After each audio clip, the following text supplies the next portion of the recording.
기도하겠습니다. 하나님 아버지, 감사합니다. 우리가 하나님의 음성을 들을 수 있고, 우리가 하나님의 소원을 품을 수 있고, 하나님의 한을 가질 수 있고, 하나님이 계획하신 것을 성경을 통해서 확인할 수 있게 해주시니 감사합니다. 미래를 보는 눈을 열어주옵소서. 시대를 보는 눈을 열어주옵소서. 이미 답 다 주셨사오니 이 답을 가지고 현장에서 당당히 담대히 영적 싸움하며 이 시대에 살릴 증인의 걸음을 걸을 수 있게 하여 주시옵소서. 예수 그리스도의 이름으로 기도합니다. 아멘. 20과입니다. 종말에 대한 예언이에요. 자, 서론에서 예수님은 마지막 때 일어날 일을 알려주시고 이때 어떻게 해야 되는지에 대한 답을 주셨어요. 예수님이 예루살렘이 함락당할 것이고 이스라엘이 멸망할 것이다 예언하셨고요. 헤롯 성전은 돌 위에 돌 하나도 남지 않고 무너질 것이다 예언하셨어요. 그러니까 이게 너무 충격적인 얘기잖아요. 제자들 입장에서는 지금 이게 고난주간 때예요. 자, 고난주간의 흐름이 어떻게 되는지 그때 한번 말씀드렸어요. 그렇죠?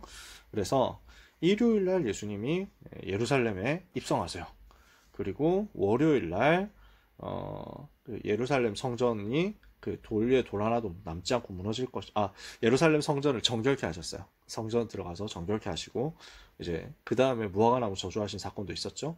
화요일 날이에요. 지금 요 마태복음 24장 이야기가 뭐 시간이 나와 있진 않지만 대략 봤을 때 화요일 뭐 그 하루 종일 메시지를 하셨으니까 화요일 날 먼저 있었던 일은 이제 성전에서 제사장들, 그 다음에 뭐 서기관들, 율법학자, 바리새인, 사두개인들이 자꾸 와가지고 예수님께 시비 거는 일. 그래서 논쟁을 걸어가지고 예수님을 그 토론으로 패배시키겠다 했는데 이 사람들이 다 이제 무너졌죠. 예수님이 다 꺾어버리셨죠. 그리고 예수님께서 이제 메시지를 하시는 거예요. 그 메시지를 쭉 하신 내용을 지난주에 얘기를 했어요. 그리고 오늘은 그 메시지 이후에 일어났던 예수님의 말씀들이에요. 그 논쟁 이후에 일어났던 예수님의 말씀. 이게 종말에 대한 예언. 마태복음 23장 뒷부분부터 24장, 25장 내용이거든요. 그래서 예루살렘이 그 내용을 메시지를 하시고 화요일 날이에요. 수요일 날은 쉬셨던 것 같아요. 목요일 날 세족식, 성만찬, 다락방 강화 앞으로 얘기를 할 거예요. 그리고 겟세마네 동산에 가셔서 기도하시고 금요일 새벽에 잡히시고 그날 오전에 십자가에 못 박히시고 오후에 돌아가시고 오후에 죽으시고 그리고 무덤에 내려가시고 토요일 날 무덤에 계시다가 일요일 새벽에 부활하신 거예요. 굉장히 숨가쁘게 진행이 되죠. 그 날 속에서 화요일 날 주셨던 지금 메시지란 말이에요. 화요일 날 있었던 사건 앞에서 논쟁이 있었다 얘기를 했잖아요. 대논쟁의 날이라고 화요일을 보통 부르거든요. 그래서 23장에서 뒷부분에서 예수님이 되게 안타까운 마음으로 말씀하시잖아요. 지난주에 얘기를 아마 조금 했을 거예요. 예루살렘아 예루살렘아 선지자들을 죽이고 너에게 파송된 자들을 돌로 치는 자여, 암탉이 그 새끼를 날개 아래 모음같이 내가 내 자녀를 모으려 한 일이 몇 번이었더냐. 그러나 너희는 원하지 않지 않았냐. 너희 집은 황폐해져 버려진 바 될 것이다. 너희는 이제부터 찬송하리로다 주의 이름으로 오시는 이여 할 때까지 나를 보지 못하리라. 이렇게 해서 말씀을 하시고 그 슬픈 이야기를 하시고 성전에서 나와서 이제 가세요. 그러니까 제자들이 성전 건물을 가리켜 가지고 이 성전 건물은 어떻게 되겠습니까? 이 성전 건물 대단한데 이거 어떻게 될까요?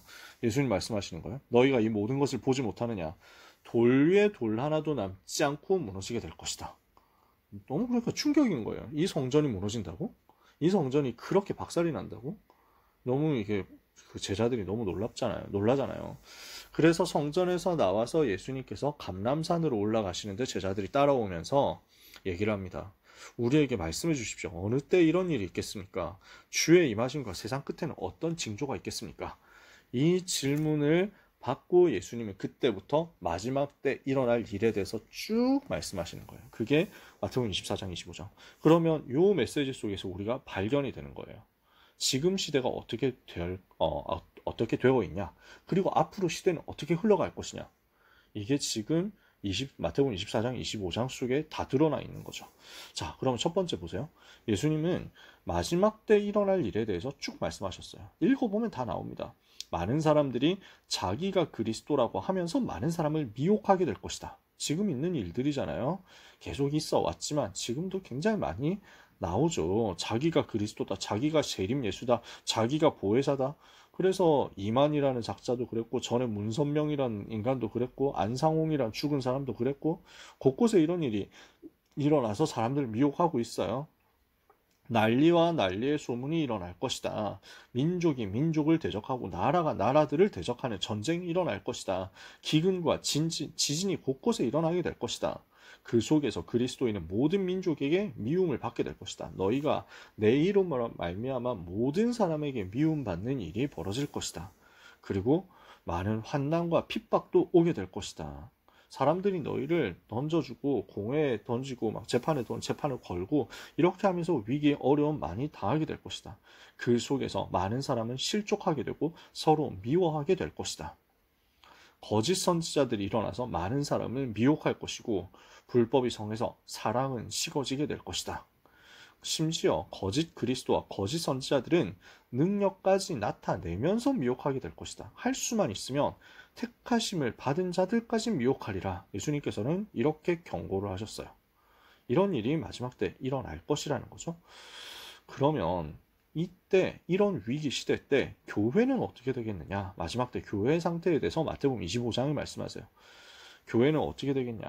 밤에 신랑을 맞이하기 위해서 기다리는데 등에 기름을 가지지 않은 자들이 많을 것이다. 무슨 얘기입니까? 이스라엘에서는 결혼 풍습이 좀 독특한데요.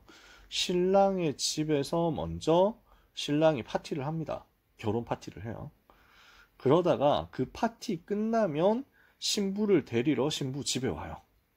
근데 신부를 데리러 오는 시간이 언젠지를 몰라요. 그래서 신부 쪽에서는 기다리고 있어야 돼요. 신랑이 언제 올지 모르니까 그날 밤에 계속 기다리고 있어야 돼요.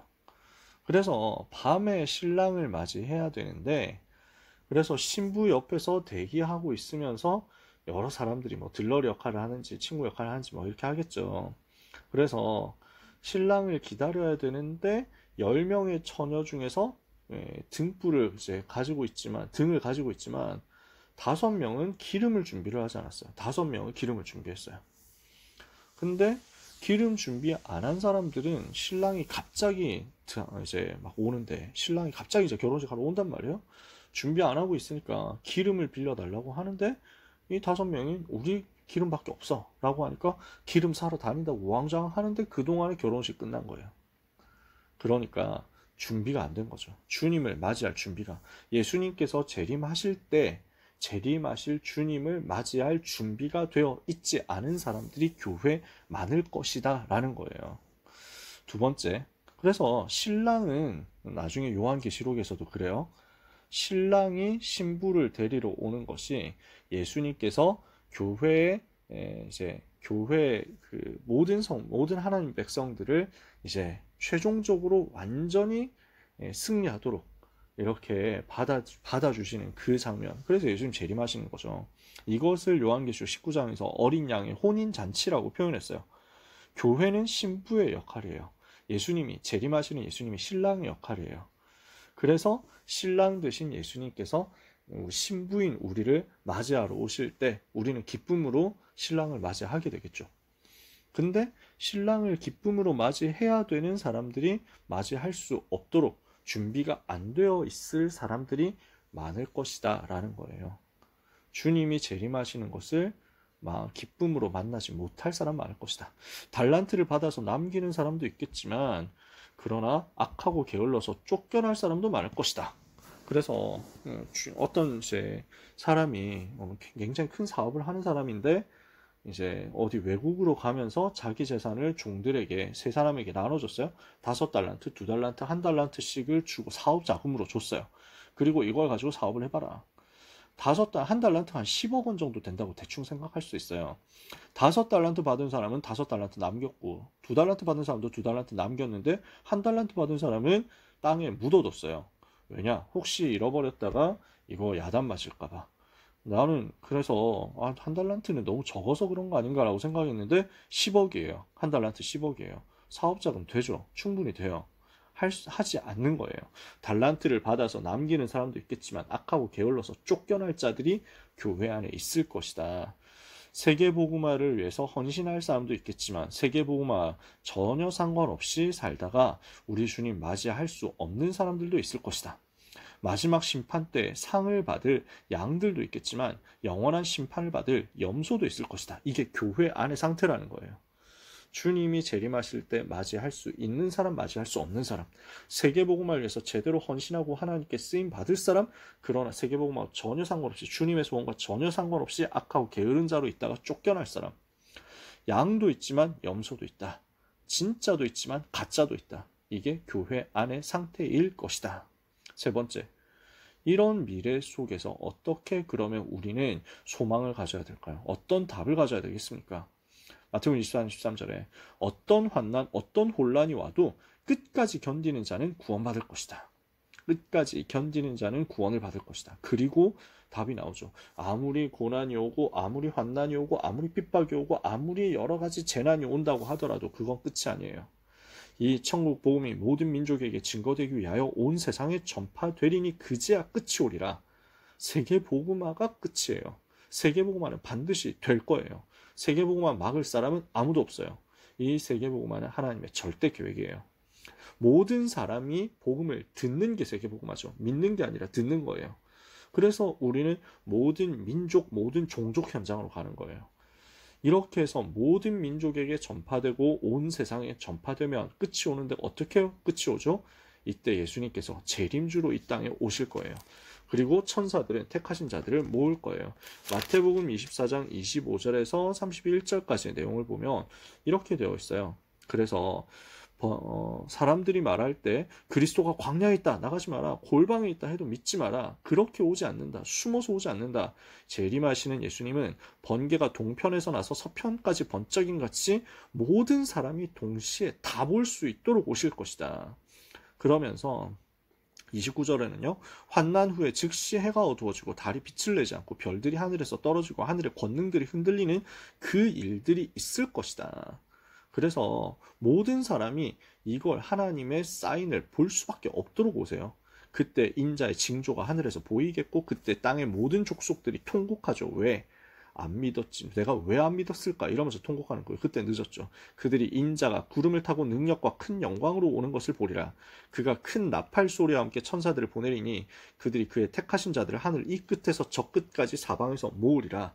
재림하실 때 하나님의 자녀들, 그래서 복음 안에서 잠든 자들, 복음 예수 믿는 죽은 사람들이 다 살아나서 부활해서 영광스러운 몸으로 우리 주님을 맞이할 거예요. 요한계시록 보면 자세히 나와요. 이렇게 주님을 만나게 될 거예요. 그리고 우리 살아있는 사람들도, 그때 당시에 죽지 않고 살아있는 사람들도 공중으로 들려 올라가서 우리 주님을 뵙게 될 것이다. 데살로니가전서 4장에서 말씀하죠. 그 날이 언제냐, 그때가 언제냐 아무도 알 수 없어요. 아들도 모르고 오직 아버지만 아신다 그랬어요. 그래서 우리는 그 날을 알 수 없기 때문에 깨어서 준비하면서 기다리는 거예요. 자, 시간이 많이 없죠? 결론입니다. 그럼 우리는 어떻게 하면 되냐? 언약 붙잡으면 돼요. 미래 살리는 주인공 될 거예요. 언제 재림하시냐? 불안해할 필요 없어요. 두려워할 필요도 없어요. 종말이 언제 오냐? 이건 무서워할 필요도 없어요. 우리는 세계복음화는 답 알거든요. 우리 하나님은 미래에 대한 답을 미리 주시는 하나님이세요. 너희를 향한 나의 생각은 내가 하나님 재앙이 아니고 평안이라. 너희에게 장래에 소망을 주려는 것이라. 너희에게 미래와 소망을 주는 것이 하나님의 나의 뜻이다 하고 예레미야 29장에 말씀했어요. 요엘서 2장 28절에는 장래 일을 말하게 될 것이고 예언하게 될 것이고 환상을 보게 될 것이고 꿈을 꾸게 될 것이다 그랬죠. 어떻게 하면 됩니까? 미리 알고 말씀 붙잡고 기도하면 미래 이길 수 있어요. 말씀 속에 답이 있거든요. 이 예언의 말씀을 읽는 자 듣는 자 그 가운데 기록한 대로 지켜 행하는 자에게 복이 있나니 때가 가까움이라. 요한계시록 1장 3절에. 그래서 여러분 복음과 세계복음화의 언약 붙잡고 기도하면 미래 살리게 될 거예요. 아무것도 두려워할 필요 없어요. 세계복음화의 그날까지 언약 잡고 가면 돼요. 그래서 세계복음화를 위해서 땅끝까지 그리스도 증인될 것 예수님 약속하셨죠. 이걸 두고 나에게 주어진 로마를 보고 도전하면 돼요. 나에게 하나님이 로마를 보여주시겠구나. 로마를 살리도록 나를 보내시겠구나. 답 가지고 있으면 미래 살리게 될 거예요. 많은 어려움 올 겁니다. 많은 환난 올 겁니다. 교회가 굉장히 곤란해질 겁니다. 교회 안에 많은 가짜들이 일어날 겁니다. 바깥에서는 많은 핍박이 일어날 겁니다. 흔들릴 필요도 없고 속을 필요도 없어요. 우리는 세계복음화 위해서, 우리 주님 위해서 살 거거든요. 우리 사랑하는 랩런트들이 그 일의 주인공 되어서 로마와 세계를 살리는 응답받게 되시기를 예수 그리스도 이름으로 축복합니다. 기도하고 마칠게요. 하나님 아버지 감사합니다. 사랑하는 랩넌트와 전도자들에게 미래 살릴 수 있도록 은혜를 주옵소서. 장래에 대한 소망을 가지고 확신 가지고 세계복음화 위에 살게 하여 주옵소서. 주님 재림하실 것을 영광 중에 소망 가운데 바라보며 오늘 하루 전도자의 삶을 묵묵히 평안 가운데 살아내는 귀한 하나님의 백성들 되게 하여 주옵소서. 예수 그리스도 이름으로 기도합니다. 아멘.